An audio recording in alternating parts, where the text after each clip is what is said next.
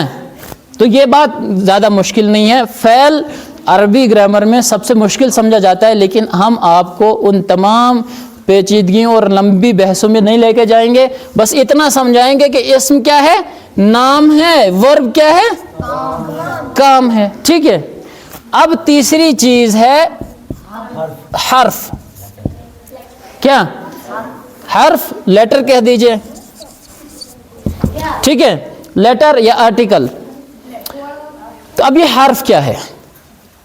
حرف کیا ہے؟ حرف دیکھیں، یہ کسی چیز کا پہلے نام نہیں ہوتا ہے، یہ فعل نہیں ہوتا ہے. یہ ان دو چیزوں کے درمیان مطلب یہ جملہ بناتا ہے. یہ اسم کو اسم سے جوڑتا ہے. دو اسم جہاں آئیں گے بیچ میں ایک حرف آئے گا. یا اسم کو فعل سے جوڑتا ہے. ٹھیک ہے.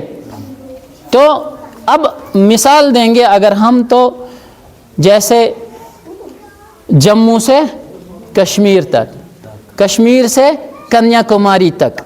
دیکھو اس میں کشمیر سے تک، سے اور تک جو ہے یہ کیا ہے؟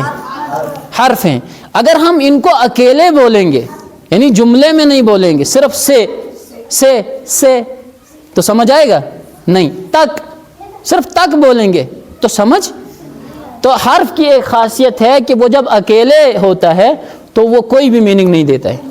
وہ جب اسم کے ساتھ یا فعل کے ساتھ مل کے آتا ہے تو اس کے میننگ نکلتے ہیں. پر کوئی یہی بولے پر، تو معنی نہیں نکلیں گے. آپ بولیں گے کتاب پر، ہاں، ڈیسک کے نیچے. ٹھیک ہے. آسمان کے نیچے، آسمان پر، زمین پر، ہوا میں. تو یہ میں، پر، یہ ساری چیزیں، تک، یہ کیا ہیں؟ حرف ہیں. یہ کیا ہے؟ اس کو سمجھنے کے لیے آپ کے سامنے ایک مثال ہے. اللہ نے انسان کو مٹی سے پیدا کیا. اب اس جملے میں ہم دیکھیں گے کہ اسم کیا ہے، کون سا لفظ اسم ہے، کون سا لفظ فعل ہے، کون سا لفظ حرف ہے. دیکھو ان تین چیزوں کے علاوہ کچھ بھی نہیں ہوگا. آپ سنو، چاہے آپ کوئی زبان سیکھ رہے ہوں، چاہے آپ قرآن سیکھ رہے ہوں، آپ نے کیا کرنا ہے، کوئی بھی آیت آپ پڑھ رہے ہوں، آپ نے اس میں پہلی چیز کیا ڈھونڈنی ہے؟ اسم. دوسری چیز فعل. تیسری چیز آپ نے یہ ڈھونڈنا ہے کہ اس آیت میں کون سا لفظ اسم ہے، کون سا لفظ فعل ہے، کون سا لفظ حرف ہے. بس اتنا ہی کام ہے ہمارا. ٹھیک ہے، ہم انشاءاللہ قرآن سمجھتے جائیں گے. اب یہ جملہ ہے آپ کے سامنے، پورا جملہ. اس میں دیکھتے ہیں، دیکھو پہلا لفظ کیا ہے؟ اللہ ہے. تو اللہ کیا ہے؟ اسم ہے، فعل ہے یا حرف ہے؟ اسم ہے. ٹھیک ہے. نے کیا ہے؟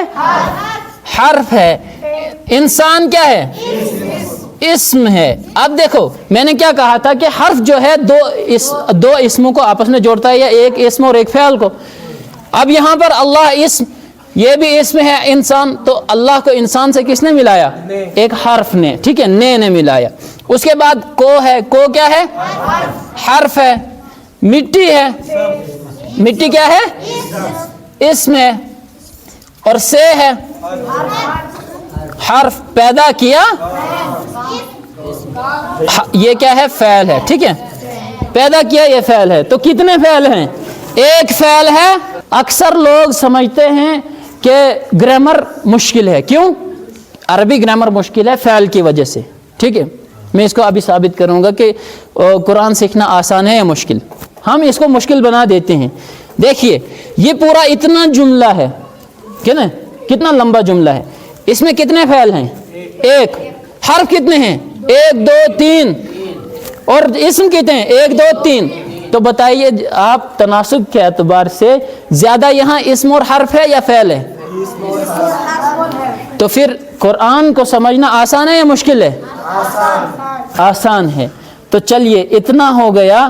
اسی طرح انشاءاللہ تعالی کل ہم قرآن پاک کی پہلی آیت کو شروع کریں گے، اور آپ کو امتحان کے طور پر، اور جو ہمارے ناظرین دیکھ رہے ہوں گے ان کے لیے بھی یہ امتحان ہے کہ قرآن کو کہاں سے شروع کرتے ہیں؟ مطلب اس سے پہلے کیا پڑھتے ہیں؟ ہاں کیا پڑھتے ہیں؟ اعوذ باللہ من الشیطان الرجیم. یہاں سے شروع کریں گے ہم. ٹھیک ہے، تو آپ نے کیا کرنا ہے، اور جو ہمارے ناظرین دیکھ رہے ہوں گے امتحان ہے یہ آپ کے لیے کہ جو یہ اعوذ باللہ من الشیطان الرجیم ہے، تو یہ قرآن میں کس جگہ آیا ہے؟ آیا یہ قرآن کا حصہ ہے یا نہیں؟